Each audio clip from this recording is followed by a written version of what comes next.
O Mother Nui, stretch high above this valley. Your starry body is our glory. Then see the hawk of yonder Rahur quit, his fiery splendor, oh so mighty. He brings a light for all our weary souls. He makes the broken spirit whole.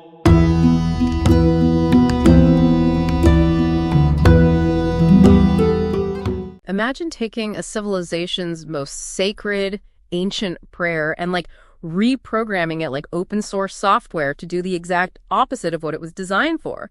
Welcome to today's deep dive. Yeah, we are exploring a really comprehensive paper on how Western occultist Aleister Crowley took the Orthodox Hindu Gayatri mantra and just radically re-engineered it for his own mystical religion, Thelema. Right, and for you listening, our mission today is to uncover exactly how this ancient solar hymn was alchemically transformed, like how it became this highly specific psychological tool for self-actualization. Okay, let's unpack this, because it is genuinely baffling. It really is. You were taking an Orthodox Eastern sun chant and turning it into a Western lunar ritual.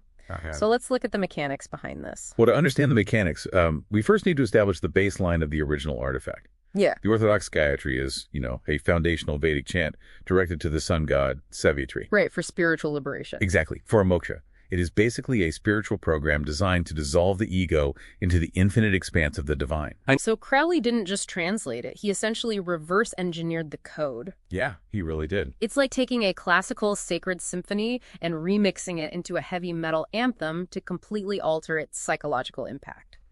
He took a program meant to dissolve your ego into the universe and rewrote the source code to make your ego the center of the universe. Exactly.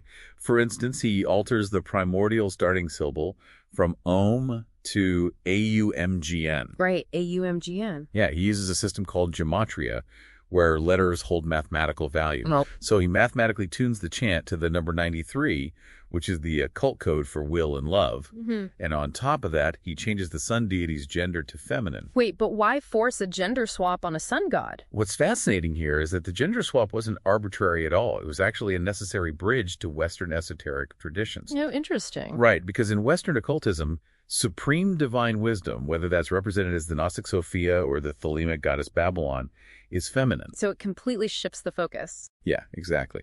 By making the solar deity a she, Crowley shifts the practitioner's focus from worshiping an external male creator to uniting with an internal receptive spiritual mechanism. He called it awakening the interior sun. Wow, the interior sun. And that concept really sets the stage for Crowley's most paradoxical instruction. Oh, the moon instruction. Yeah. Right. Despite the Gayatri being the supreme solar chant of the Vedas, Crowley explicitly instructed his students to chant it only when looking at the moon. And I really have to push back here. I figured you might. Isn't using a solar chant at night just edgy contrarianism? I don't know, wearing sunglasses in the dark just to be different? It definitely sounds like it at first. Yeah. But this raises an important question about the alchemical necessity of balancing active and passive states. Okay, how so? Well, Thelemic practitioners already had these very rigid daily routines facing the physical sun. The moon, however, acts as a cosmic mirror. Oh, reflecting the light of their interior sun. Exactly, reflecting their true will. Plus, waiting for the unpredictable appearance of the moon forces this state of constant lunar vigilance. Right, because of clouds or just weather in general? Yeah, the moment the moon breaks through the clouds, you have to instantly sever all distracting thoughts and just chant. It is basically an ambush on your own wandering mind. That is brilliant, actually. It turns a devotional hymn into a mental weapon to test single-pointed focus. But this lunar paradox didn't just stop with Crowley, did it? No, it didn't. It mutated into something much, much darker later on. Right, the night side stuff. Exactly. Later occultists, particularly Kenneth Grant, dragged this lunar adoration into what they call the night side of magic. Which gets pretty extreme. It really does. Because the moon represents the subconscious and the hidden, focusing on it exclusively naturally pulls the practitioner into facing repressed, chaotic urges. This dark psychological realm they call the Q-Poth. Right, the Q-Poth. And Grant connected Crowley's feminine lunar focus to dark goddesses like Kali, and he even incorporated the esoteric use of Kalas. Wait, Kalas meaning menstrual fluids, right? Yes, exactly. Wait, hold on. We just went from chanting at the moon to utilizing menstrual fluids. For you listening and trying to follow this huge leap, how did a meditation technique mutate into physical blood rituals? Well, it is a literalization of the metaphor. If the spiritual goal is to harness feminine lunar energy to access the deepest layers of the subconscious mind, Grant believed you had to move beyond just visualizing it. Oh, wow. Yeah. In Nightside Magic, biological fluids tied to the lunar cycle, the kalis, are viewed as physical manifestations of that raw, chaotic energy from the Qliphoth. That is wild. What started as a hymn to the dawn evolved into a master key for exploring the darkest, most subterranean biological and psychological aspects of human consciousness. Totally. So what does this all mean? For you listening, the core takeaway is that ancient spiritual technology doesn't lose its efficacy when it gets uprooted. No, not at all. It can be completely retrofitted to power entirely new philosophical engines.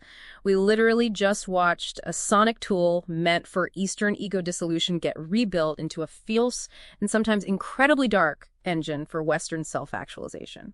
If we connect this to the bigger picture, it demonstrates that even the most rigid orthodox knowledge is highly malleable. Totally. These ancient practices aren't fragile museum pieces.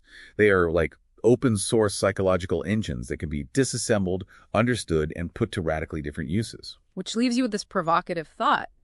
If ancient sacred mantras can be reprogrammed like open-source software, what everyday mental scripts or routines in your own life could you completely re-engineer? How might you remix your own habits to intercept your wandering mind and finally awaken your own interior sun?